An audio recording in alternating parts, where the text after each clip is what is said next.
끝까지 속기버리기 내게 찾아버리네 영광이 끝까지 속기버리기 내게 찾아버리네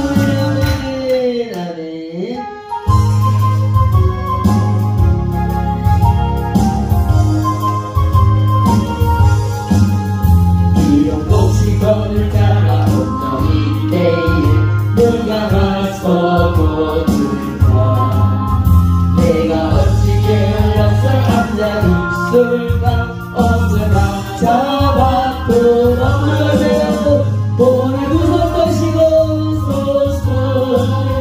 보내도 쏘쏘 세상 숯불에 입술에 내려 어디 주저할까지요 나를 보내주소서 시간으로 가니시려 이동 돌아오나 나는 가졌구나 모라지에 사랑하는 지금 곡식을 벗어서 들어가 보내주세요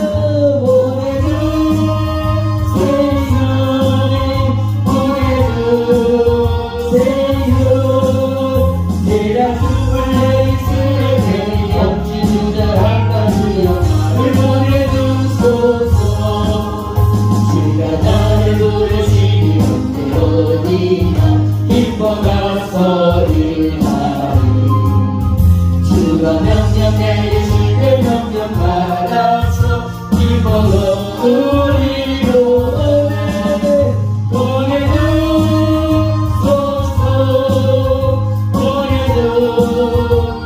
보내주소서 세상 숯불에 입술에 내리 앞지 주저할까지요 나를 보내주소서 이런 곡식권을 따라 엉덩이 내에 누가 가서 거둘까 내가 어찌게 흘러서 앉아 있을까 벗어나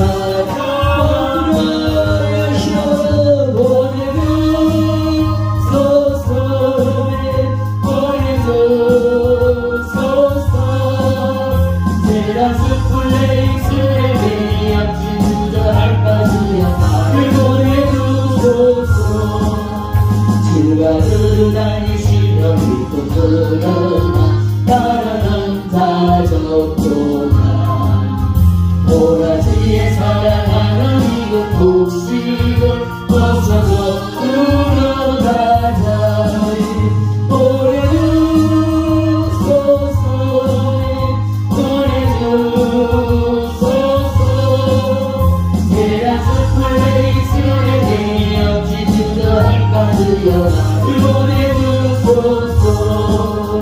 주가 나를 부르시니 언제 어디나 기뻐가서 일하리 주가 명령 내리실 때 공격하여 주시고 불법어 우리로 두 손 넣으시고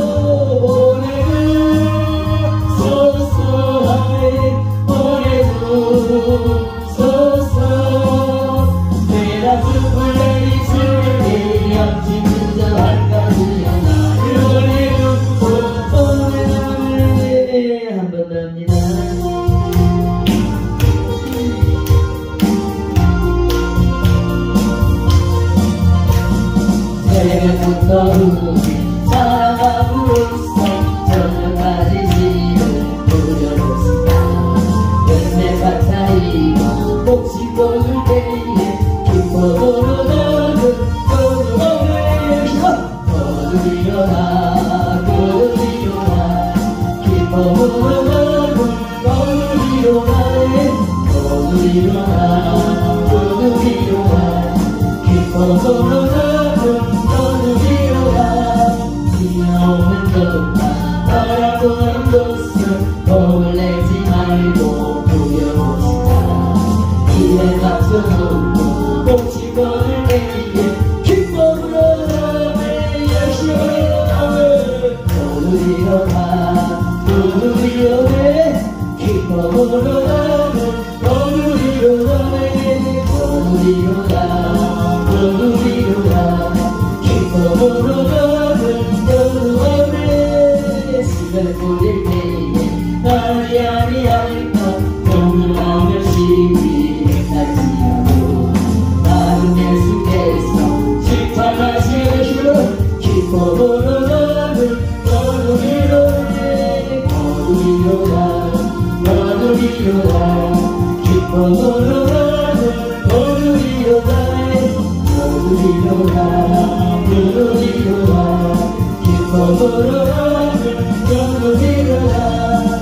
이제부터 우리 사랑함으로써 정령까지 시를 돌려보내요.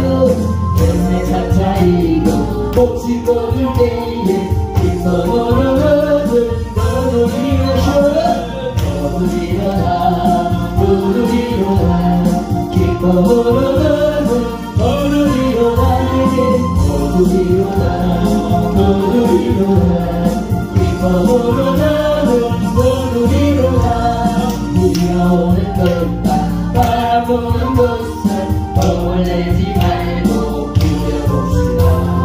길에 맞춰놓고 혹시 걸을 때에 기뻐보는 너도 일어나네 너도 일어나 너도 일어나 기뻐보는 너도 일어나 너도 일어나 너도 일어나 기뻐보는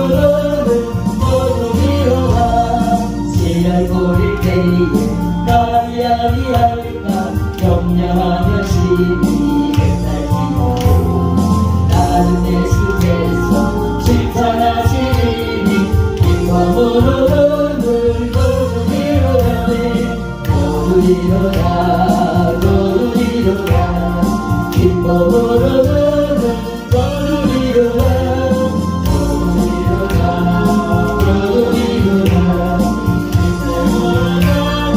너도 일어나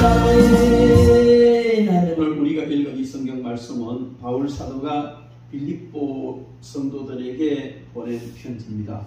우리가 잘 아는 대로 빌립보서를 옥중 서신이라 말하고 기쁨의 서신이라고 말합니다. 이제 바울 사도가 감옥에 있으면서 빌립보 교회 성도들을 생각하니 너무 마음이 기뻐서 기쁜 마음으로 보낸 편지인데, 그 편지의 마지막에 오늘 바울 사도는 이 물질 문제, 헌금 문제에 대해서 이야기를 하고 있습니다. 정말 이 물질은 세상에서나 교회에서나 반드시 필요한 것이죠. 너무 중요한 것입니다.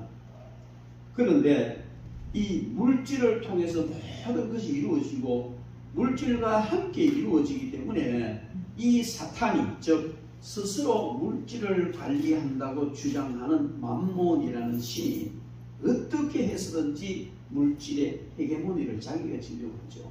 그래서 심지어 예수님한테까지는, 이 모든 물질을 지으신 주인이신 예수님한테까지 와가지고도 한 번만 저리라 봐줄게, 뭐 이런 아주 그냥 있을 수 없는 이런 말을 하는 것이 이 철면피 같은 이 인간이, 이 존재가 바로 이 사탄이라는 겁니다.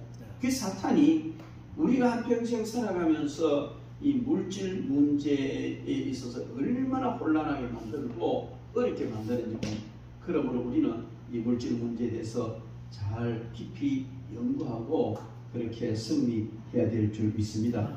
오늘날 우리 대한민국이 정말 엄청난 어려운 지경이 있잖아요. 정말 너무너무 어려운 지경이 있는데, 국가 부채가 2196조가 되는 거예요. 국가 부채가 2196조라는 이건요, 그냥 보통 문제가 아닌 거예요. 이런 문제가 왜 여기까지 왔을까? 물론 뭐 여러 가지 이유가 있겠지만은 저는 그렇게 말합니다. 국가가 흥왕하는 것, 이것은 지도자가 지도를 잘 해주고 국민들이 잘 따라줘야 돼요. 그런데 국가가 망하는 것은 지도자가 잘못된다고 국민들이 안 따라주면 망하는 겁니다. 그런데 국민들이 아무리 잘 따라줘도 지도자가 잘못하면 어려움 당하는 거예요. 그런데 지도자가 아무리 잘해도 국민들이 안 따라주고 계속 그냥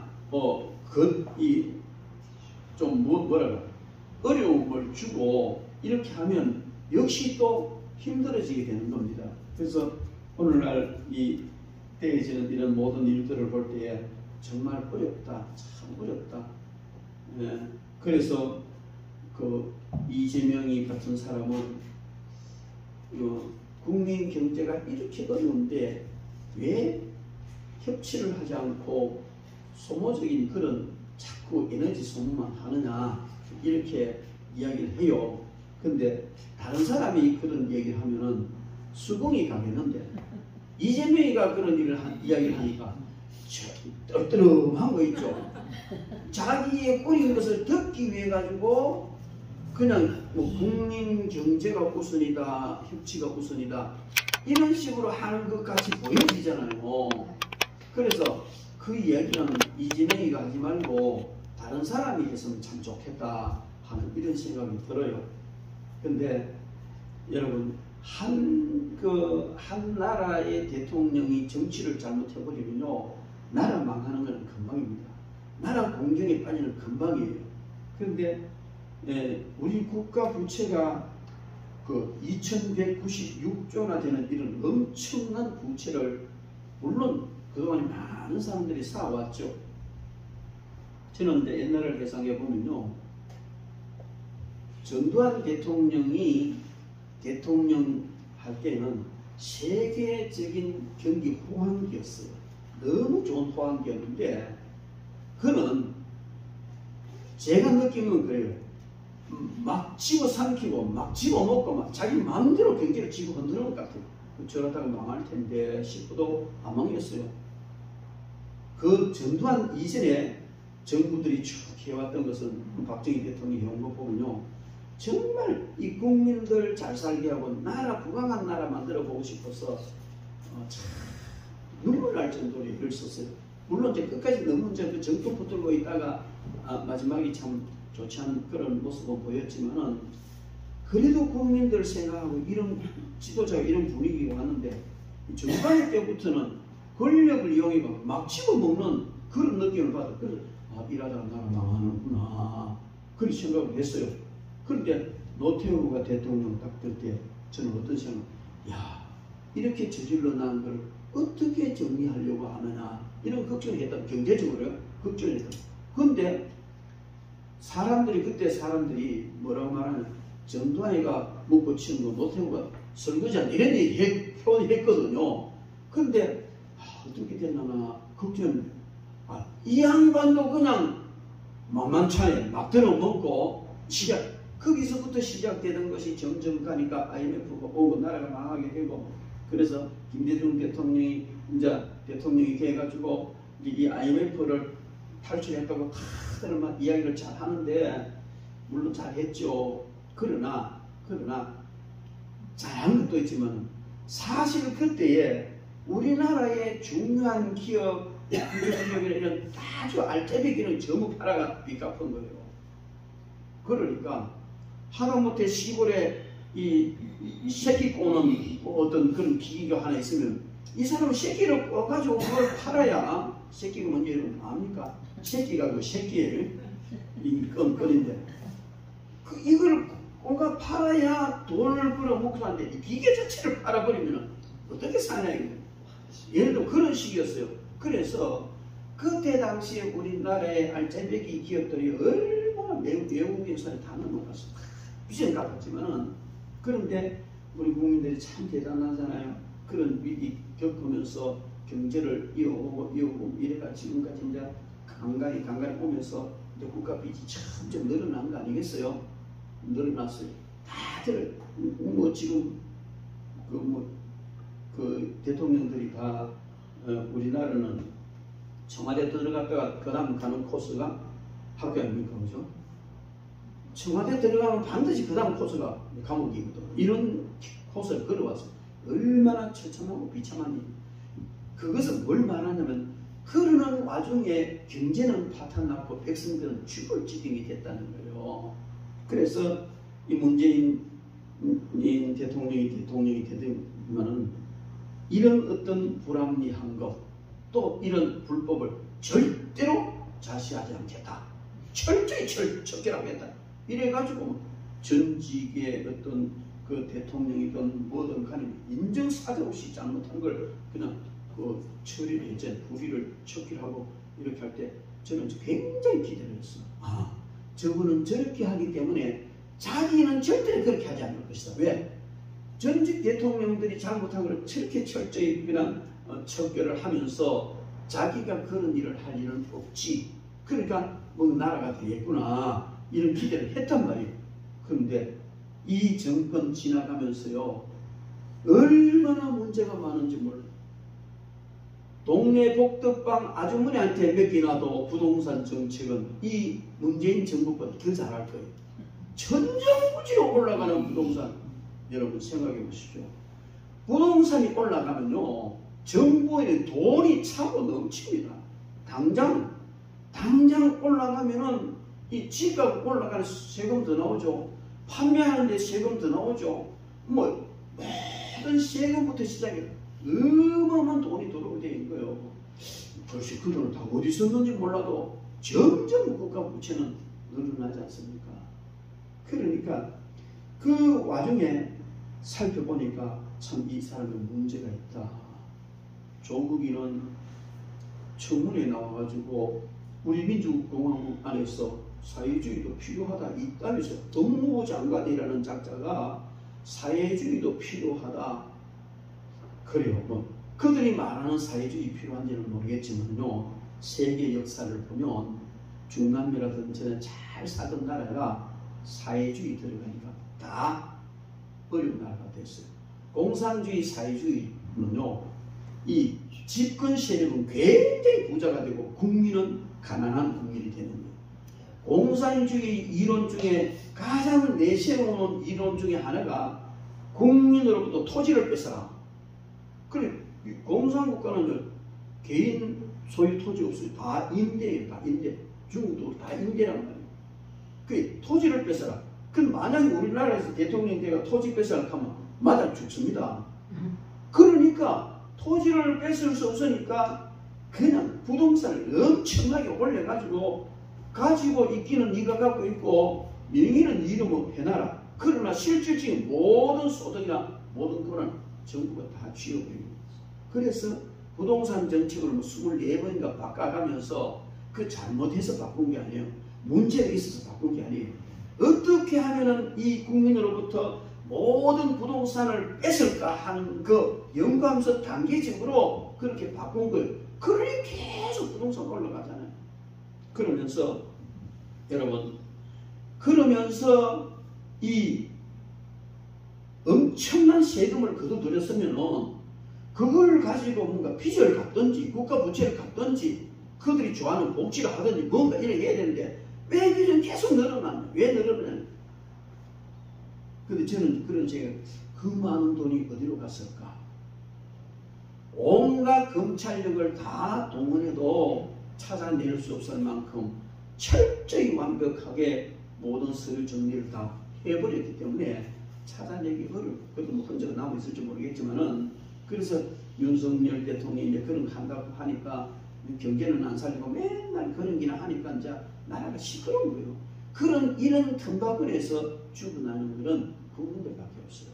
결국 국민들 제발 좀 이제 이런 그 지도자 되는 사람이 좀 좋은 지도자가 나왔으면 좋겠어요. 그건 저는 문재인 대통령이 대통령 됐을 때 얼마나 철저히 척결을 하든지, 아, 저 사람은 저는 도둑질 안 하겠구나 기대를 했는데, 그냥 그렇게 해놓고 돌아보면은 저는 모르겠어요. 문재인 대통령이 도둑질 했는지 아니었는지는 모릅니다. 그렇지만 그렇게 많은 세금을 걷었는데 왜 빚이 이렇게 많아졌나? 그건 아마 도둑질 형묵기 때문에 안 그러나 좀 그래 일단 생각을 해요. 근데 이제 무식한 사람 짐작이죠. 무식한 백성이 짐작인데, 많은 세금을 걷어들였으면 국가 경제를 안정적으로 해서 안정시키고 뭐 이렇게 했으면 좋을 텐데 그게 안 됐다는 거죠. 그리고 또 이 문 대통령이 그 현충일 지나간 이야기 중 현충일 그 현충사에서 김은봉이를 언급하는 바람에 많은 문제가 생겼어요. 문 대통령이 그 현충일 기념사에서 뭐라고 했냐면은 제가 그대로 읽어드릴게요. 광복군에는 무정부주의 세력 한국 청년 정치공작대에 이어 약산 김은봉 선생이 이끌던 조선 의용대가 편입돼 마침내 민족의 독립운동 역량을 집결했다. 그렇게 말하면서 통합된 광복군 대원들의 불굴의 항쟁 의지와 연합군과 기른 군사적 역량은 광복 후 대한민국 국군 창세의 뿌리가 되고 나아가 한미동맹의 토대가 됐다. 이 말이었습니다. 그리고 이제는 남북 간의 체제 경쟁이 끝났으니 독립유공자 포상에서 더 여유를 가져도 좋지 않을까. 일제시대 독립운동은 독립운동대로 평가하고 해방후의 사회주의 활동은 별도로 평가하면 되지 않을까 생각한다. 우리의 독립운동사를 더 풍부하게 만드는 길이고 항일의 역사를 바로 세우는 길이기도 하다. 광복 70주년을 맞아 약산 김은봉 선생에게 마음속으로나마 최고급 독립유공자 훈장을 달아드리고 술 한잔 바치고 싶다. 이런 얘기했어요. 예, 그 이제 뭐 화해 무드가 일어나고 또 뭐 당연히 이제 그 운동 이 김은봉이라는 사람이 항일 운동을 한 거 맞아요. 그리고 대단한 사람이라는 맞습니다. 그런데 그 약산 김은봉 선생에게 마음속으로나마 최고급 독립훈장을 달아주고 싶다는 말은 법적으로는 달아줄 수 없다는 말이거든요. 그러니까 마음속으로 한번 달아주고 술 한잔 바치고 싶다 하는 이 말 때문에 당시 야당인 자유한국당과 바른미래당이 일제히 일어나가지고 이만희 한국당 대변인 논평을 든 미군 전몰 장병의 희생까지 기린다면서 이들의 목숨을 앗아간 북한 정권 수립에 참여하고 6.25 남침의 공으로 북한에서 훈장까지 받았다는 김봉을 꼭 집어서 이렇게 언급한 것은 있을 수 없는 일이다. 그런 말을 했어요. 그러면 김일성한테도 훈장 줘라. 그 말 아니겠어요? 그래서 그런 사람에게 김일성한테도 마음으로 훈장 주고 술 한잔 갖다 바치는 거 당연한 거 아니겠어요? 여러분 6.25 전쟁을 통해서요 77만 6,360명이라는 엄청난 그 젊은이들이 희생이 됐어요. 말할 수 없는 이런 큰 희생을 치른 정부입니다. 이걸 근거로 해서 최근에 이제 김문수 씨가 문재인은 빨갱이고 뭐 총살감도 이래버렸거든. 그러니까 또 이것도 사실 민주당에서 막 난리를 치고 그러는데 그 민주당도 참 이상해요. 그 빨갱이 짓 하는 거 아니에요, 그죠? 그랬으면 자숙하고 그 국민들하고 참 그 문재인 대통령이 옛날에 뭐 몽환기가 좀 있었는가 그 뭐 말이 헛나갔는가 몰라도 그런 말 했으니까 참 미안합니다 이러고 썩고대제 해야 민주. 그때 들고 일어나가지고 새 난리를 치니까 참 도대체 내가 뭘 어떻게 봐야 될지 모르겠어요. 여러분 그 김은봉이라는 사람이 항일운동한 것은 사실입니다. 항일운동한 건 사실이지만 이북에서 김일성이를 향해서 민족의 영도자라고 추앙하면서 최고의 그 찬사를 올리는 이유가 김일성이가 항일운동하면서 혁혁한 공을 세웠고 김일성이 항일운동 때문에 마치 대한민국이 독립된 것처럼 미화해서 그래서 그를 이렇게 높여가지고 수령 삼은 거 아니에요. 그죠? 그러면 뭘 말하냐면 김일성이가 항일운동 사실은 뭐 역사 보면 많이는 안 했어요. 소련 앞잡이 때가 내려가 뭐 어부지리로 북한 얻었지만 많이 한 건 아니고 많이 했단 말이에요. 그러면은 그렇게 우리나라가 이 일본을 상대로 해서 독립되기 위해서 남한 북한 공산주의 민주주의 없이요 다 항일운동했어요. 그렇게 항일운동에서 일본으로부터 독립되려고요 목숨 걸고 세계를 돌아다니면서 항일운동을 했어요. 거기 민주주의가 어디 있고 공산주의가 어디 있고 그때도 민주주의 사상을 가진 사람이 있고 사회주의 사상을 가진 사람이 있었어요. 그런데 그거 없이 다 하나가 돼서 이제 그 항일운동해서 그 나라를 물론 이제 뭐 그 원자폭탄 때문에 손들어서 그렇긴 했지만 어쨌든 우리가 독립이 됐으면 그렇게 항일운동하는 모든 사람에게 당연히 훈장 주는 거 맞습니다. 김일성도 훈장 주고 김문봉도 훈장 다 줘야 된다 이 말이에요. 그런데 문제는 뭐냐면 그것으로 끝나서 문장을 그냥 막 부직대로 갖다 줘도 괜찮단 말이에요. 바지대로 갖다 줘도 괜찮아요. 그런데 문제는 뭐냐면은 이 대한민국이 해방이 되자마자 바로 오랫동안 대한민국을 그 이제 공산화 시키겠다는 이런 공산 사상을 가진 사람들이요 얼마나 저변에 그 활약을 많이 했던지 이 여론조사는 70% 이상이 공산주의가 좋다 할 정도로 이런 분위기가 됐단 말이에요. 그러니까 이대로 진행되면은 대한민국은 공산주의가 될 수밖에 없어요. 이거를 이승만이라는 사람이 보면 되게 똑똑한 사람이었거든요. 이걸 보니까 이대로 두면 공산주의 국가가 될 수밖에 없다. 그래서 미국 가서 온 전개를 돌아다니면서 대한민국 도와주려고 했잖아요. 그걸 대한민국 도와줌으로 결국 이게 이제 뭐 쪼갈라져서 남한만 지나도 이제 민주정부를 수립했잖아요. 그러니까 저 사람들이 뭐래, 이승만이가 아니라서는 우리나라 분단될 이유가 없다는 거예요. 그래 이승만 아주 외국으로 취급한다고. 물론 이승만 대통령이 없었으면 우리나라 분단될 이유가 없다고 저도 생각해요. 믿어요. 그렇지만은 분단은 안 됐지만 대한민국은 공산국가가 됐다는 거예요. 이해하십니까? 그런데 그렇게 해서 남한만이라도 민주국가가 되고 그래서 우리가 잘 사는 거예요. 여러분 만약에 전부 다 그 공산주의 국가가 돼 김일성이 이빨 안에 들어갔다면 우리가 얼마나 비참하겠어요. 지금 역사가 입증하는 거 아니에요. 이런 사실을 다 알만한 사람들이 왜 지금 뭐 김원봉이한테 뭐 훈장 주고 싶다 하고 대통령도 이런 소리 하니까 정말 그러니까 김문수 같은 사람 별개인으로 총살시키는 저도 동감해요. 그 부분에 대해서는. 그런데 여러분 이렇게 이 흘러온 이런 모든 그 역사 속에 보면 우리는 정말 그 대한민국의 현대사에 처참한 두 가지가 있어요. 그게 뭐냐면 일제 36년 억압하고 6.25 전쟁입니다.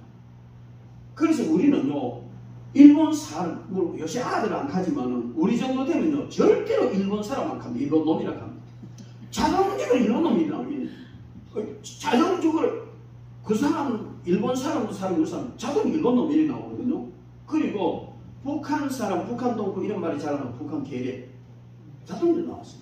왜 그러냐면 그들이 저지른 만행은 일본 놈들이 저지른 만행은요 용서할 수 없는 만행이에요. 그 역사적인 자료들을 보면요 참 얼마나 악한지 몰라요. 사람을 산 사람을 공공 걸어가지고 손가락을 망치로 탁 때려가지고 딱 부러지는 이런 그거는 아주 약한 아주 재미삼한 아주 약한 실험이에요. 사람은 임신부를 통째로 산 임신부를 배를 갈라가 아이 상태를 보고 일본이 의학적으로 독일하고 일본이 의학적으로 발달된 이유가요. 그런 아주 악한 짓을 통해서 사람 생체 실험을 했기 때문에 의학이 발달된 거예요. 여러분. 그래서 일본을 우리는 용서할 수가 없습니다. 그런데 그것보다 더 용서할 수 없는 것은 민족이면서도 민족을 죽이는 그 소련을 앞세워 가지고요. 이 대한민국 온 삼천리 반도 금수강산에 피비린내가 나도록 피를 뿌리는 전쟁을 일으킨 그 원흉이 누구냐? 김일성의 김원봉이에요. 이거 내가 거짓말하면 역사가 그렇단 말이에요. 그런 김원봉이한테 대한민국의 대통령이라는 작자가 법 때문에 훈장은 못 주겠고 마음으로도 최고 훈장 주고 싶고 술 한잔 따르고 이런 미친 소리 하니까 그런 소리들 빨개 소리 듣는 거예요 여러분. 그리고 옛날 같으면요 총살감입니다. 방공법에 딱 접목시키면 총살감. 김문수 씨가 하나도 틀린 얘기 안 했단 말이에요 여러분. 자 이런 상황이 이제 뭐 또 새로 시작되니까 이제 이런 얘기를 제가 하게 되는데요. 참 우리 민족은 아픈 민족이에요. 그러나 참 꿋꿋하게 이렇게 우리가 잘 이겨나오잖아요. 그래서 뭐 다들 그 민주당 지원하는 사람이나 뭐 자유한국당입니까? 국민의힘 지지하는 사람이 다 자기 나름대로 어떤 생각은 있어요. 그리고 정치적인 성향이 어떻든 간에 그 뭐 중요한 거 아니에요. 왜냐하면 다 자기 소신대로 하니까 자기 소신대로 한다고. 그러나 중요한 것은 뭐냐면 지도자는 어떤 체제를 가지고 있든지 간에 국민을 위해 된다는 거예요. 나라 경제를 회복하고 잘 살게 만들어야 된다는 거예요. 그런데 저는 윤석열 대통령을 조금 이해를 해요. 뭐 나는 뭐 국민의힘 지지하고 민주당 지지하는 그런 게 아니고 이해를 하는 부분이 여러분 지금 정부의 권력을 가지고 있는 사람들이 경제를 독식하고 끌고 먹고 입 닫고 뒷정리하는 이런 일들이 얼마나 많아요. 이거 모르는 사람이 없었죠. 다 아는 공공연한 게 오픈된 그런 비리들이 권력자에 의하여서 자행되어지고 있어요. 그래 놓고는 다 미화시키고 감추고 서류적으로 법적으로 완벽하게 딱 뒷정이 넣었기에 법적으로 그들을 어떻게 제재를 하지 못했을 뿐이지 얼마나 악한 짓들을 많이 하는. 그 두드려 패놓고도 내가 이 때릴 충분한 이유가 있고 너는 맞을 충분한 이유가 있어. 맞았다. 할 말이 없는 거요. 내가 이거 갖고 갈 충분한 이유가 있고 내가 갖고 갔으니 군소리 하지 마라. 이런 실정이 된다는 거죠. 그러는 턴강군의 빚이 2196조가 되고 국민은 죽을 징이 되고 집 가진 사람은 가진 사람들 안 가진 사람들 고통을 겪는 것이 지금 이런 실정이란 말이에요. 그게 다 떼놓고 내가 알기로는 상당히 부정을 저질렀을 것으로 여겨지는 이재명이가 자기 과거도 불렀고 그냥 우리가 이런 정쟁하는 게 중요한 게 아니고 국민 경제를 살려서 그러면 정권 잡아서 좀 살리지. 정권 잡고 그렇게 좋은 기회 주고 그렇게 제공해 줬을 때는 빚을 이렇게 치우고 부동산을 이렇게만 망가뜨리는 거 거짓 해놓고 이제 와서 국민 경제 살자고 말이 돼. 설득력이 없어요. 그러니까 윤석열 대통령이 이해한다는 말은요. 내가 그걸 지지해서가 아니고 이해한다는 말. 이런 불법과 비리가 합법적으로 만연되는 이런 부정하고 잘못된 이 사회를 개혁하지 않고는 아무리 정치를 잘하고 아무리 돈을 쏟아부어도 그건 다 도둑놈이면서도 도둑놈 아닌 척하고 합법적으로 도둑질 해가는 그런 도둑놈 구조물이 다 들어간단 말이에요. 응? 그런 도둑놈 누가 뽑아도 우리가 뽑았거든 어쨌든 간에. 그러니까 이걸 바로 잡겠다는 말이에요. 그래서 참 감사하게도 그냥 엉뚱한 사람이 나타나가지고 이거 바로 잡겠다 하면 자기가 먼저 탄핵되게 대통령이 내려놔야 돼요. 그런데 그 막강한 검찰력을 가지고 있는 그런 사람이 이걸 하겠다 하니까 그 사람이 어떻게 할 수 없잖아요. 저는 그래서 검찰로서 강한 그런 권력도 가지고 엄청난 검찰 조직을 가지고 있는 윤석열이 대통령이 됐다는 것은 이건요. 하나님께서 한국을 사랑하신다. 썩어 문드러져가는 한국을 바로잡기 위해서 한 거다. 박정희 대통령이 군사혁명을 일으켜 그게 혁명인데 반란이에요. 정확히 반란이에요. 그런데 이게 혁명이 되고 결국 그는 많은 욕도 이 반란을 일으킨 거 하면 모든 것은 이제 욕을 먹지만은 그가 일구어온 이런 노력 아니면 우리나라에 지금 이렇게 살겠어요. 독일 가서 강부단하고 그 간원들 고생하는 거 부여하고 눈물을 흘리면서 그 대통령이 도와주십시오 호소하던 정말 그 불철주야 쫓아내요. 심지어 어떤 지역에 가가지고 그냥 농토를 갖다가 그 시찰을 갖다가 헬리콥터하고 시찰을 갖다가 농토를 갖다가 잠시 해가지고 건물을 쌓는데 시장 기사들이 올렸다는 얘기 있잖아요. 천지밖에 산하고 지금 언덕 깎아가지고 지으신데 왜 이 소중한 이 농사 지금 논을 갖다 이렇게 해내고 그분의 마음에는 오직 나라 살리고 국민 살리고 이만밖에 없단 말이에요. 네. 그래야 되는 거 아니에요. 그런데 정권 종설 때는 하나도 운동한 지 시커멓고 이제 와가지고 뭐 뒷조사 하지 말고 그냥 협치하고 국민 경제 살리고 하는 거는 우린 뒤추구하지 말하는 거 아니겠어요. 그래서 저는 윤석열 대통령이 어차피 하는 김에 그 막강한 검찰력을 동원해가지고 싹 조사해가지고 걸리는 놈들 하면 안 되겠죠. 걸리는 놈들 전부 다 학교 다 보내가지고 다 재산 몰수하고 그래서 그걸 가지고 비좀 갚았으면 좋겠어요. 어쨌든 여러분 이렇게 진행되는 이 과정에서 정말 여러분들 사회주의 국가 만들면요 정권 잡은 사람들은요 부자가 되고 국민은 거지가 되게 돼 있어요. 그래서 여러분 한번 생각해 보십시오. 왕이 다스리는 전제 정치, 김정은이 같이 한 독재 정치 지금 할 수가 없습니다. 그러니까 민주 정치와 공산 정치밖에 없잖아요. 민주 정치는요 국민들이 너무 좋아요. 근데 정치하는 사람 제일 골머리 아프고 힘든 민주정치. 그러니 결국은 공산 정치가 사회주의 정치가 아니고 정치하는 사람 최고로 좀 그거 완전히 매력 덩어리란 말이에요. 그러니까 장기 집권하고 정치제 합법적으로 장기 집권하려면 사회주의 해야 되고 공산주의 해야 돼요. 그래서 수정된 공산주의가 사회주의입니다. 여러분. 그러면 결국은 국민은 거지가 되고 정권 잡아온 사람만 이제 배부르게 되는데 여러분 이런 것을 우리가 잘 이해를 해야 돼요. 그래서 지금 윤석열 대통령을 향해서 야권에서 하는 부자 감시에 도와주고 부자 편에 쓰고 뭐 이런 쪽으로 이야기를 하거든요. 근데 그 사람들 어떠냐? 부자 때리기 했다. 부자 때리기. 부자 왜 때리느냐? 아니 부자를 왜 때리냐 하면은 국민들이 노동자들이 열심히 노동을 했는 그 땅값을 가지고 자기 독식한다. 이게 말 맞죠. 언론 들어보면 진짜 맞죠. 그런데 그런 노동 대가를 그들이 독식한다고 하지만은 그들이 투자하고 그들이 예선 그 투자 노력은요 말할 수 없는. 그리고 막 복잡한 얘기 다 내려놓고 대한민국이 지금 이렇게 세계 상위권에 잘 살고 있는 것은 국민들이 다 열심히 대만처럼 중소기업을 잘 해가 그렇게 된 게 아니에요. 대기업 때문에 우리가 잘 산단 말이에요. 대기업 덕분에 우리가 잘 사는 거예요. 그런 대기업의 공은 생각하지 않고 그냥 막 다른 나라로 도망가고 싶을 정도로 그렇게 만들었잖아요. 그게 과연 합당할까 여러분. 그래서 제가 재미로 이제 심각한 얘기하다 보면 좀 이상하잖아요. 그래서 재미로 계산을 한번 해봤어요.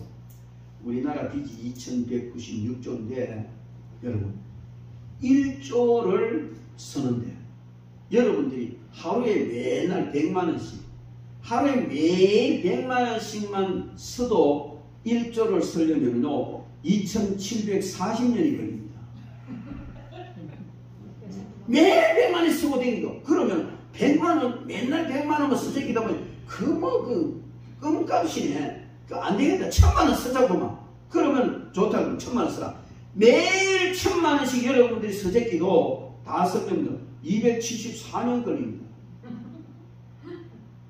1조가 같아. 1조가.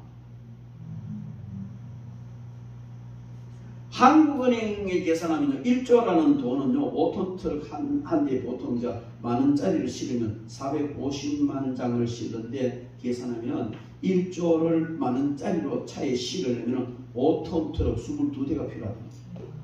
1조라는 돈이. 그리고요 1조를 조폐공사에서 찍어내려면 80억 원이 들고요 하루 15배씩 계속 돌려가지고 44일 돌려야 찍어낼 수 있는 돈이 1조예요. 그리고 이 1조는 오늘 만원짜리 쭉 이렇게 늘어놓으면 경북 고속도로를 1하분, 서울, 부산을 1하분 왔다 갔다 할 만큼 많은 거예요. 그런데 이걸 1조를 그럼 옆으로 사보자. 차곡차곡 사오면은 1조를 사오면 백두산 높이가 2743이면 백두산 높이 4배예요. 1조를 만원짜리로 사올 때 백두산 4개 높이 정도가 사여진다. 그 말이에요. 그런데 그러면은 2196조는 얼마만큼 높으냐? 내가 계산해 보니까 백두산에 8784배가 돼요. 백두산 같은 높이의 만원짜리 사놓은 게 8784개가 나온다는 1조 하면 그러면 요새 뭐 만원짜리 그러면 안 되니까 5만원짜리를 세워보자. 그럼 5분의 1로 줄이면요 1조 우리가 지금 우리나라 빚 2196조를 5만원짜리로 샀을 때 백두산 높이에 1756배. 그럼 5만원짜리로 사도 백두산 같은 게 1756 무디기가 나온다는 거예요. 여러분 이게 왜 제가 이런 얘기를 하느냐면은 너무 안타깝거든요. 지금 저도 2천만원, 여러분도 2천만, 다 2천만원씩 빚지고 있어요. 목사님 나 빚 없는데요. 빚이 뛰어나게 악태는 벌써 2천만원짜리 빚쟁이에요. 국가 빚이 그렇단 말이에요. 그 국가 그런데도 자 왜 이걸 제가 이렇게 이야기하느냐면은 이런 어마어마한 돈이 서여질 때에 사용되어질 때에 거기에 어떤 일이 일어났겠느냐 하는 문제란 말이에요. 여러분 그냥 이제 우리나라 빚을 여러분 2196조 하면 2196만 원 정도 되는가 이렇게 생각할까 제가 이제 그 계산해 드린 거예요. 그런데 여러분 이런 많은 돈이 서여질 때에 거기에는 여러 가지 좋은 일도 있고 악한 일도 있고 많은 일이 일어났어요. 많은 일이 일어났는데 그 모든 일들 배후에는 누가 있느냐면 만몬이라는 존재가 있다는 거예요. 만몬.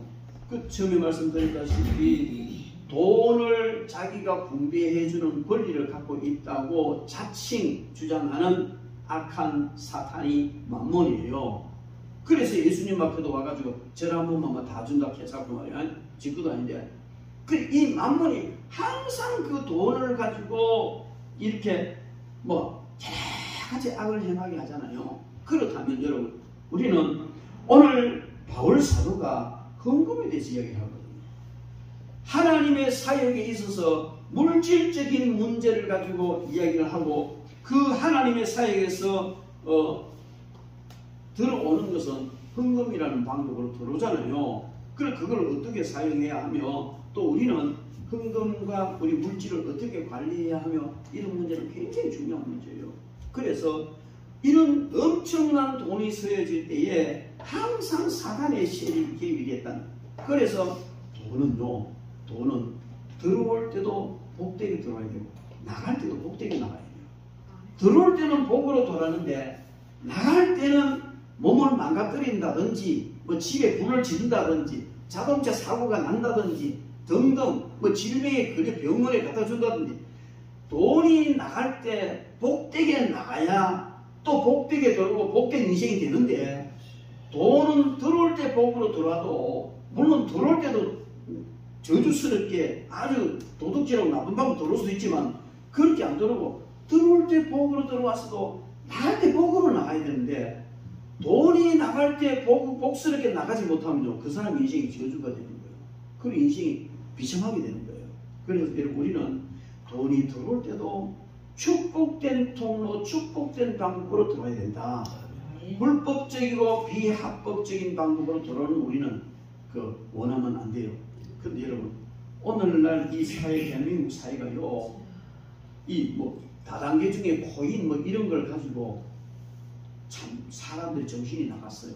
그 뭐 세상 사람들은 또 뭐 만몬 그 마귀종이 되어가서 설치고 돌아다니니까 어쩔 수 없다 칩시다. 근데 하나님을 믿는 신앙인이 그 짓을 하고 있다는 거예요. 이해가 안 돼요. 뭐 코인 하니까 뭐 목사들도 있고 별별 사람 다 있어요. 그 왜 그러냐? 잘하면 한미천 번다는 거지. 한미천 번 그게 뭐예요? 나무도 끌고 먹은 거예요. 자기들이 생산시설이 있습니까? 뭐 어떤 수익 창출 방법이 있습니까? 아무것도 없으면서 엄청난 돈을 끌고 먹는데 뭐예요? 뭐 방법이 어떻든 원리가 어떻든 볼 것 없어요. 결과 딱 보면 이거는요 합당치 못해요. 제가 이제 이런 얘기하면 코인에서 목사님 무식한 소리 하지 마십시오. 응? 코인도 주식이 하나고 주식처럼 하는 거예요. 그래서 가치가 올라가면은 그게 이제 거기에 대한 가치 때문에 주식 해가지고 뭐 생산 가치가 올라갔기 때문에 그런 거 아닙니까? 그 물론 정확하게 국가기관에서 가치 평가하는 이런 경우도 있지만은 저들끼리 이사들끼리 모이가 올랐다 치자 올랐다고 가지고 올라가는 거 내렸다 치자 내려가는 거 그런 거 아니에요. 그래서 수많은 사람들이 마치 불나비가 불에 타 죽을지도 모르고 불로 뛰어드는 같은 이런 일들을 하고 있어요. 참 처참한 일이란 말이에요. 왜? 정확하게 들어야 되고 정확하게 나가야 되는데 불법으로 들어오기란 말이야. 들어오기만 된다.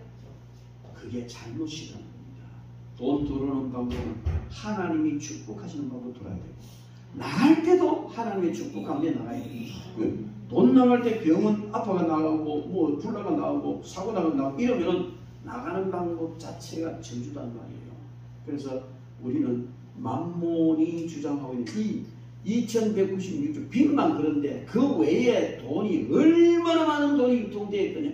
그 많은 돈이 유통될 때에 만몬이 뒤에서 조정함으로 얼마나 많은 하나님의 영광을 가리고 기독교인들 신앙을 흩어리고 또 그냥 죄를 짓고 얼마나 많은 일이 일어나서 우리 충분히 상상할 수가 있어요. 그렇다면 이제 우리는 돈이 나에게 들어오고 나가는 거 잘 관리해요. 하나님 앞에 기도해야 됩니다. 즉 항상 정도 경영해라. 정도 경영 아닌 그 그릇은 난 절대 담아주지 않는다.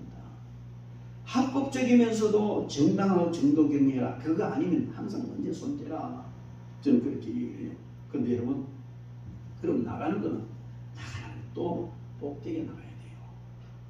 바울 사도가 오늘 이 성경 통해서 이야기하는 것은요, 물질이 나가는 가장 복된 방법이 뭐냐? 그건 하나님이 기뻐하시는 대로 나가는 것이다. 맞습니다. 하나님이 기뻐하시는 방법으로 나가는 것 중에 가장 하나님을 기쁘시게 하는 방법이 헌금이다. 목사님 벌써 나왔네. 헌금 하락하려고 그래 그 서론을 그렇게 기르게 아닙니다. 하나님은 우주의 창조주, 우주의 주인이시기 때문에 여러분들 땡전 한 번 헌금 안 해도요, 하나님 전혀 부족 없습니다. 부족 없어요. 하나님이 그렇지만 교회 목사들은 안 그렇잖아요. 헌금에 교회 운영도 되잖아요. 저는 지금까지 살아오면서요, 물론 여러분들이 최선을 다해서 했기 때문에 우리 섭산교회 지금 여기까지 왔어요. 그렇지만 여러분들이 최선을 다한 그것이 여러분들의 공이 아니고 하나님께서 여러분들에게 은혜를 주셨기 때문이고 여러분들이 기쁘게 하나님께 바쳤기 때문이에요. 근데 저는 여러분들의 헌금 강조한 적 없잖아요. 제가 헌금 강조한 적 없다니까 어떤 목사님 할일 나쁜 놈이니까 그래 옛날에 나쁜 놈이니까 가장 중요한 것이 헌금인데 헌금에 대해서 바로 가르쳐가지고 성도들이 복을 받도록 해야 되는데 왜 목사님 헌금 강조 안 하는지 해야지. 나는 헌금 강조 안 한다. 그럼 헌금이 안 가르치는 거 아니다. 제가 그 교재 만들어 헌금도 가르치잖아요. 여러분, 헌금은 가르쳐서 자발적으로 하는 것이지 강조하는 것이 아니다. 강조하는 그 순간에 그건 잘못된 것이다. 여러분, 우리는 헌금을 정확하게 배우고 알아야 되지만은 교회 목사가 헌금 강조에 끌고 모아가지고 그건 아니지요. 너무나 넘사시고 챙기는 일이지만요, 교회 임대 사이트, 매매 사이트 교회 몇백억짜리까지 경매 나오는 게 많습니다.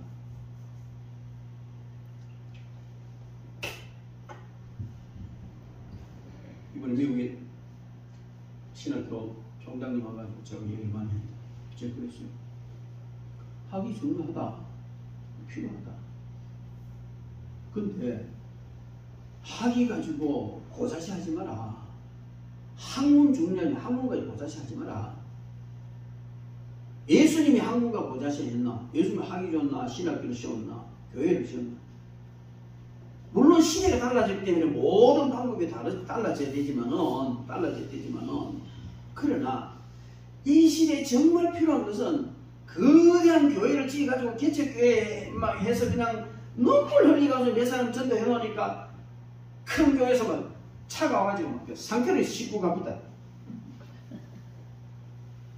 울산에서 그런 일이 있어가지고 제 친구 목사가 도둑놈이라 카더라. 경교 목사. 니 도둑놈이라 카지 마. 니가 무능해서 그렇다. 얘가 약올리는 소리 했는데 얼마나 아픈 현실이냐고요. 근데 제가 그 총장 느꼈어요.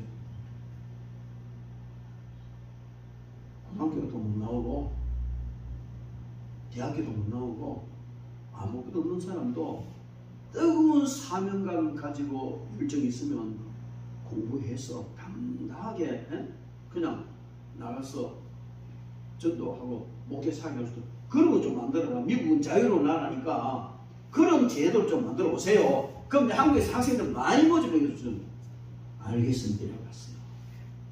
물론 지금 자기들이 개설해놓은 학사 과정, 석사 과정, 박사 과정 다 우리가 돈 주고 하면 돼요. 요즘 중국으로 다 하기 때문에 아주 쉽게. 옛날에는요, 미국에 박사학위 딸락하면요, 이 비자를 제시해야 돼.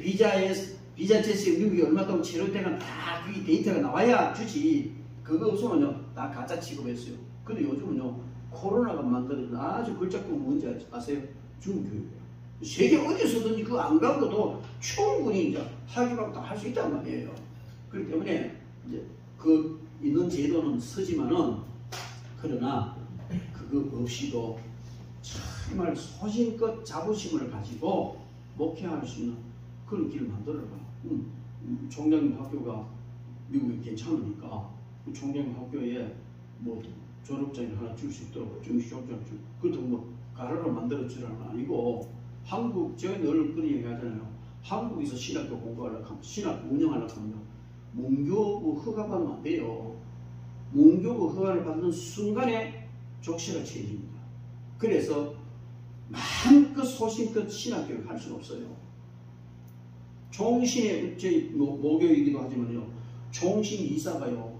불교대학 이사장이 와서 총신 이사장이 했어요. 그런 일이 있을 수 있어요. 아무리 총신에서 잘못하고 그 비리를 저질렀지만은 그 지난 문정부 때인데요. 그런 악하고 못된 짓 하면 안 되죠. 아니 총신에서 뭔가 잘못해서 스스로 자정 능력이 없어서 국가에서 관성 이사장을 파송한다면은 그건 이해한다 이게 너 잘못이면 바로 해라. 왜? 총신 자체가 이제 정식 대학이니까. 그래서 이제 그 바로 해라 파송은 맞아요. 근데 왜 불교계에 있어서 보내냐 이거죠. 기독교 박해주고 이런 밖에 없는 거예요. 그래서 이제 이런 여러 가지를 보면 한국에서 신학을 하면 절대로 문교부 등록하면 안 된다. 그 문교부 등록 안 하면 무엇을 든지 무인가 신학. 무인가 신학교 출신은요. 질 떨어지는 신학생 취급받는다니까요. 왜 똑같이 공부를 했는데 좋은 교수들한테 공부를 했는데 질 떨어진 그런 그 목사 취급을 받아야 되느냐. 이게 너무 마음이 아픈 거죠. 그래서 그러면은 공부는 한국에서 제대로 하고 좋은 교수들 하고 그러면 미국의 졸업증 받자. 미국의 학위 받자. 그 대장당간. 그래서 추진을 하다가 이번에 이제 이렇게 연결이 돼서 이런 결론이 나왔어요. 나왔으면 그렇게 했는데 학위를 받을 수 있는 사람만 구제하는 것이 아니고 학위 없이도 소신껏 목회할 수 있는 사람이 개인이 돈 갖다 주고 가짜 박사 받아가지고 넘사스럽게 그렇게 하지 말고 당당하게 박사 없으면 어때요? 그래서 당당하게 소신껏 떳떳하게 목회하는 그런 학교 하자. 그래서 제가 그런 학교를 추구하기 위해서 시작을 한 거예요. 한 건데 여러분 왜 제가 이런 얘기를 하냐면 정부에서 이런 쓸데없는 너무나 이런 일을 간섭하는데 우리는 이런 모든 일에 정말 소신껏 하나님 앞에 일을 할 수 있는 일꾼들을 양성하고 그들을 위해서 우리가 돈을 쓰고 지원을 한다면 하나님이 얼마나 좋아하실까. 제가 여기 조선문차 학장님을 너무 좋아하는 이유는 다른 거 없어요. 그분은 세계 복음화. 그래서 제가 이사장 제가 가르쳐주고 있어요. 이번에 외모의 체계할 때 이사장 조선문 이래가지고 그 총장이 뭐 외모의 체계를 했어요. 뭐 학장 이사장 차이가 중요합니까? 그분이 세계 선교를 하겠다는 거예요. 그걸 위해 조합을 운영하는데 조합의 이득이 아니라 조합원들이 다 돌려주면서 거기다가 전도자를 세우는데 전도자 한 사람이 개척의 20개를 도와라 그러지. 재정적으로 돕고 그다음에 뭐 신학교도 다 도와라. 그런데 이 전도자가 되는 목사들은 그만큼 이제 훈련이 돼야 되는데 이런 전도자들을 어떻게 양성할 것이냐. 그 신학교가 필요하다는 거예요. 그래서 이런 신학교가 필요한데 이 신학교를 세워야 된다고 혼자 고민하고 이런 차제 편지를 만난 거예요. 만나가지고 제가 이런 얘기 쭉 하니까 하나님 어떻게 우리가 타이밍에 맞게 만나게 해주시나. 그리고 또 이번에 또 미국의 총장과 또 이렇게 다 만나게 해주시잖아요. 너무 감사해요.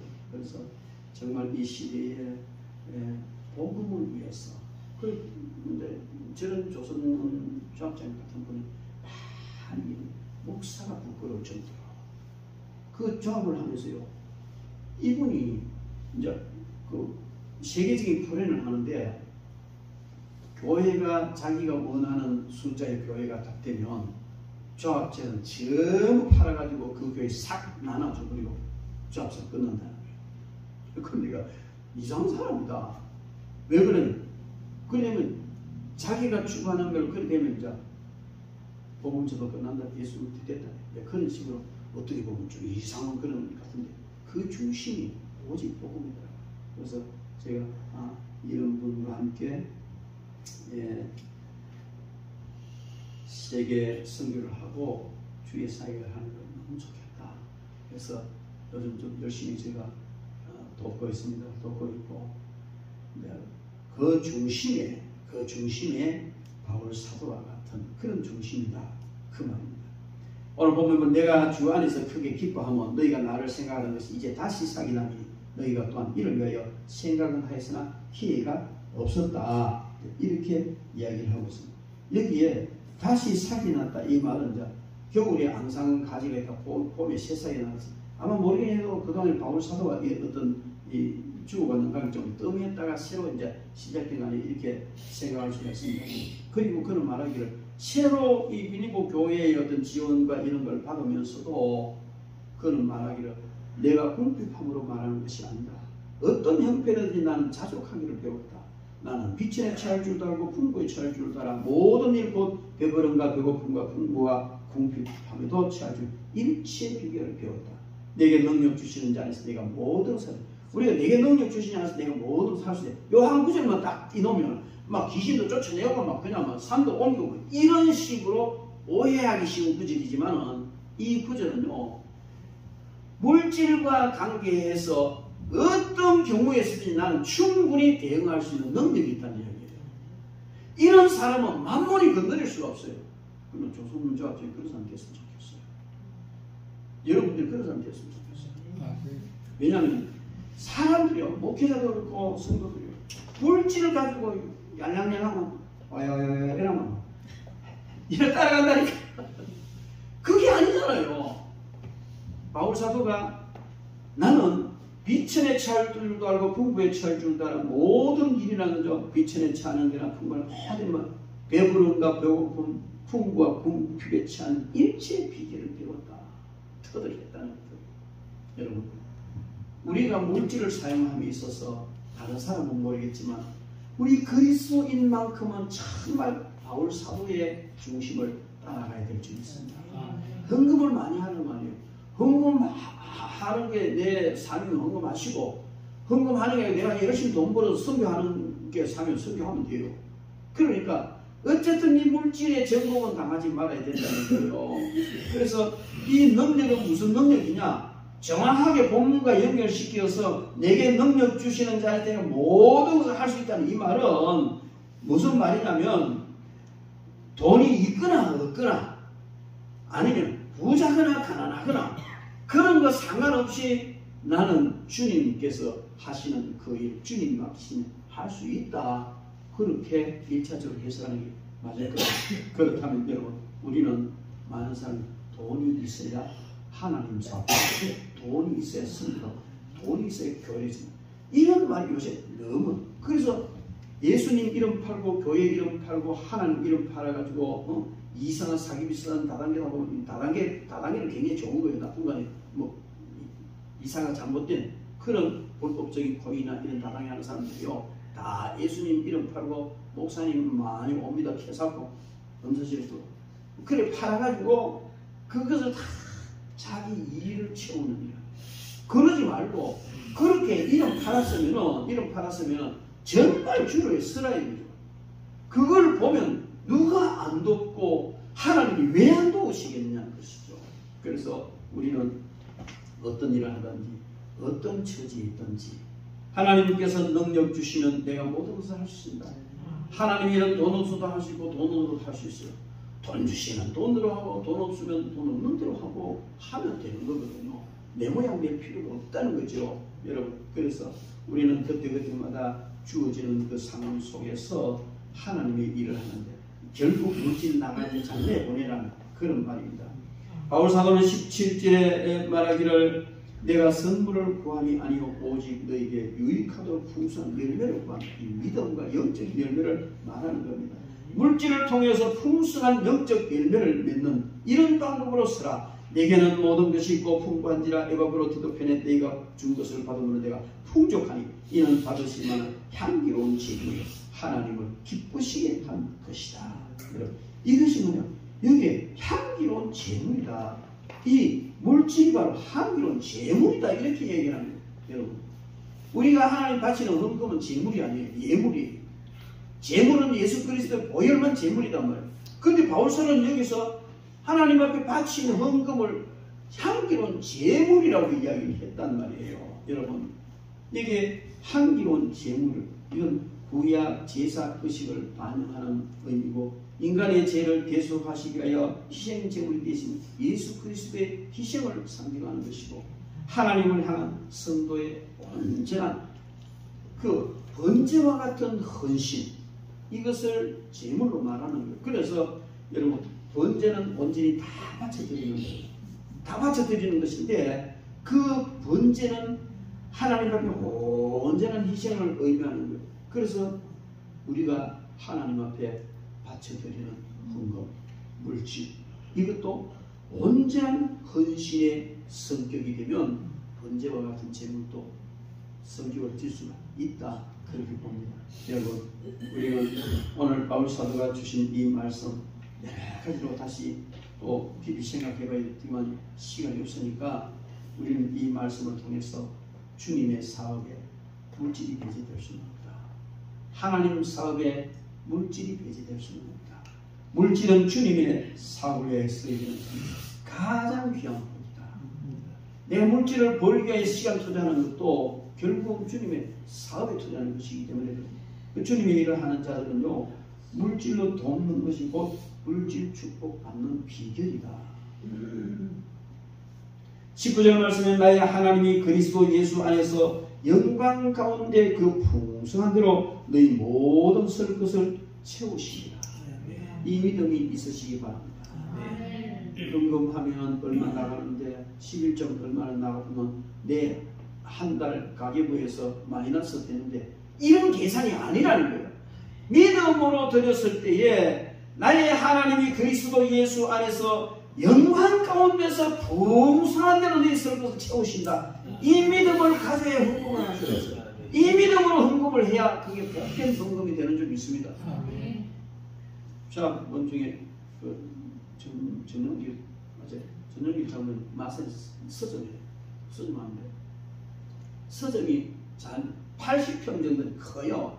근데 가보니까 이제 절반은 책 나누고 절반은 사무실 만들어 놓고 또 한쪽 밑에는 이제 뭐 슈퍼마켓 제품을 가득 갖다 놓고 이렇게 해요. 그래서 사모님은 아예 나오지도 않고 책을 보시죠. 그리고 이분이 이 서점 망하는 거 아닙니까? 서점이 망하잖아요. 근데 사양사를 그러니까 망하기 직전에 이 조합을 만나가지고 회복됩니다. 그리고 너무 좋아하는, 너무 좋아. 그리고 1억 2천을 망하기 직전에 내 동생한테 그 가수원을 네가 농사 심으래 맡겨놔 그 돈도 그걸 담보해요. 1억 2천이니까 조합에 가더니 매달 600원 받고 나오네. 더 빌려 들어갔다 해요. 그렇게 해가지고 거기서 하나하나 갚아 나왔는데 너무 좋다, 너무 좋다는 거예요. 그런데 그분이 참 신실하게 잘 살았어요. 하나님, 나는 믿음으로 사는데 왜 이렇게 됩니까? 여러분, 아무리 믿음으로 살아도요, 아이템 선정자만 망해요. 제가 대구 있을 때 어떤 큰 쇼핑몰 하나 짓는데, 그 쇼핑몰 짓는데 이제 분양 공고를 하러 많은 사람이 다니잖아요. 그래서 제가 그 가게를 했거든요. 와서 입점하래 들어오라 이거지. 그럼 누구누구 들어왔는지 리스트를 내놔요. 리스트. 쭉 보니까 전부 초자백이에요. 안 들어가면 됐어요. 그거는요, 파송하는 데에 타면 똑같습니다. 장사 잘하는 프로들 거 들어오면 들어가면 돼요. 전부 초자백이 들어가는데 안 간다. 결국에 나중에 텅텅 비가지고요, 망했어요. 침몰하는 배에 타면 아무리 선수라도 침몰합니다. 이 장로님이 믿음으로 안 살고 잘못 살아서 그런 게 아니고 서점이라는 사양 산업을 했기 때문에 그렇게 침몰해 가는 거죠. 그런데 그렇게 믿음으로 사니 하나님이 그런 절대정령의 위기에서 조합을 만들기 위해서 회쟁을 시킵니다. 요즘은 너무 행복해 죽이다. 그런데 며칠 전에 누가 돈다발이를 하나 또 갖다 주고 신문지 뚝뚝 사 2천만 원짜리 돈다발을 또 던져주고 이거 캄보디아 성교에 서십시오. 뭐 그 전에 이제 이 장로님이 캄보디아 성교하는데 이 혜택을 그 지역 신문에 이렇게 내는 거예요. 그래 정확하게 절차를 밟아 이래서 이렇게 했습니다. 거기 딱 되니까 이분이 전만 들고 이름이 뭐냐고 묻지도 말라고 전화번호 묻지 마. 이거 캄보디아 성교하세요. 던지죠. 그게 벌써 한 번은 5천만 원, 뭐 한 번은 뭐 몇천만 원 이렇게 놓고 간단히 여러분 그분들이 왜 그렇게 하겠어요? 돈을 들고 주님 앞에 아름답게 쓰고 싶은데 믿을 수가 있어야지 믿을 수가. 그런데 정말 하나님 앞에 물질을 달리 신실히 하면요 이런 경우도 많이 있더라는 것이죠. 그래서 저는 그 장면 좀 좋아합니다. 왜냐하면 참 망하기 직전까지 얼마나 어려움 당했겠어요. 오죽했으면 그 부인되는 분은 쳐다도 보기 싫다하면서 나오지도 않은 지금까지 갔는데 그게 끝이 아니잖아요. 하나님 이런 방법을 통해서 회복시키시고 앞으로 그분은 엄청난 물질 축복을 나타나는 확신합니다. 여러분 우리는 오늘날 바울 사도가 말하는 이 말씀 빌립보서 4장 19절 말씀을요 확실히 믿어야 돼요. 이건 나의 하나님이 그리스도 예수 안에서 영광 가운데 그 풍성한 대로 너희 모든 설 것을 채우시리라. 너희들이 바친 그 물질은 헌금은 바로 뭐냐면 하나님이 받으실 만한 그런 귀한 재물과 같은 헌금이다. 그러니까 그게 하나님이 채워주실 수밖에 없다는 것이죠. 여러분 오늘 이 말씀을 통해서 물질을 많이 복되게 받아들이려고만 하지 말고 이제부터는 물질이 복되게 나가도록 하는 일을 하면 하나님이 복되게 들어오게 하실 줄 믿습니다. 일체의 비결을 배워서 큰 부자가 되십시오. 만몬 따라다니면서 흙에주는 보물을 쳐다보고 비천만 살지 말고 그냥 안에 니하고 안 놀아가 이렇게 그치 보내버리고 여러분 성령님 따라가면서 이렇게 물질 찾고 정복하는 그래서 만극인 마지막 시대에 이런 다 거부가 돼요. 거부가 돼가지고 하나님의 사고를 잘 감당하는 그런 저 여러분 되기를 주님의 이름으로 축원합니다. 기도하겠습니다.